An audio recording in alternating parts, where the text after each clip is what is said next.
Assalamualaikum warahmatullahi wabarakatuh. Apa kabar semuanya, adik-adik yang ada di madrasah? Apa kabar yang ada di SMA dan SMK? Semoga semuanya tetap dalam keadaan sehat dan jangan lupa selalu jaga kebersihan. Baik, untuk kali ini kita akan lanjut pembahasan tentang hukum Newton. Kita sampai pada gaya sentripetal.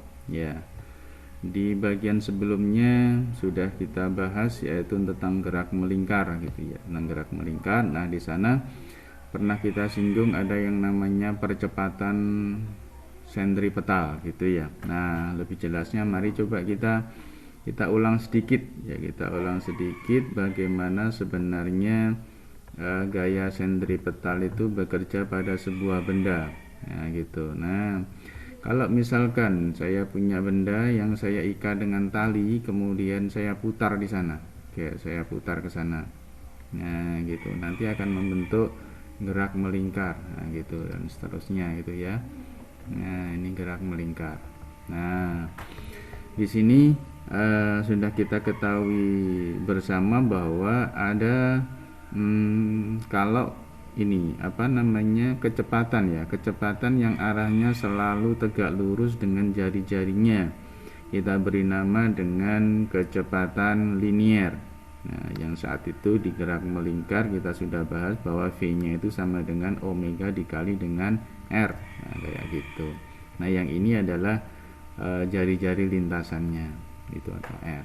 Nah, omeganya yang kesini kan. Nah, yang ini kan omeganya yang selalu mengikuti gerakan lintasan ini namanya adalah omega. Nah, gitu. Nah, pada saat ini kita akan bahas ya, ketika ada percepatan ya. Di awal sudah kita sampaikan kalau ada percepatan itu berarti ada perubahan kecepatan. Nah, gitu. Berarti kecepatan dari waktu ke waktu itu berubah sehingga timbul yang namanya percepatan. Nah, percepatan yang terjadi pada gerak melingkar ketika kecepatannya berubah setiap saat itu dinamakan sebagai percepatan sentripetal ya, ASP. Nah, gitu, percepatan sentripetal.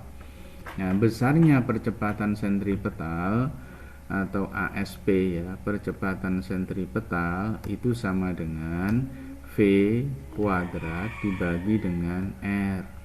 Nah, kalau V-nya kita masukkan yang sebelah situ, jadinya omega kuadrat dikali dengan R kuadrat, G dibagi dengan R. Nah, kayak gitu, ini R itu juga R, sehingga ASP-nya sama dengan apa? Omega kuadrat dikali dengan R. Nah, ini ASP, percepatan sentripetal. Nah, katanya hukum 2 Newton ya, hukum 2 Newton bahwa kita punya ini sigma F ya, jumlah resultan gaya sama dengan massa dikali dengan percepatan. Nah, kalau benda ini punya massa sebesar M gitu ya, punya massa sebesar M di sini, maka dia ada gaya sentripetalnya sehingga dia punya F ya, punya gaya, kita namakan sebagai gaya sentripetal, dan percepatannya adalah percepatan sentripetal itu. Nah, sehingga dari sini kita peroleh gaya sentripetalnya FSP itu sama dengan massa dikali ini dikali percepatan sentripetal, jadi omega kuadrat dikali dengan R. Nah, inilah yang kita namakan sebagai percepatan sentripetal atau gaya sentripetal gitu. Nah, satuannya apa? Sama, gaya berarti satuannya adalah Newton. Nah, satuannya Newton. Nah, massa satuannya adalah kilogram. Nah, gitu, kilogram.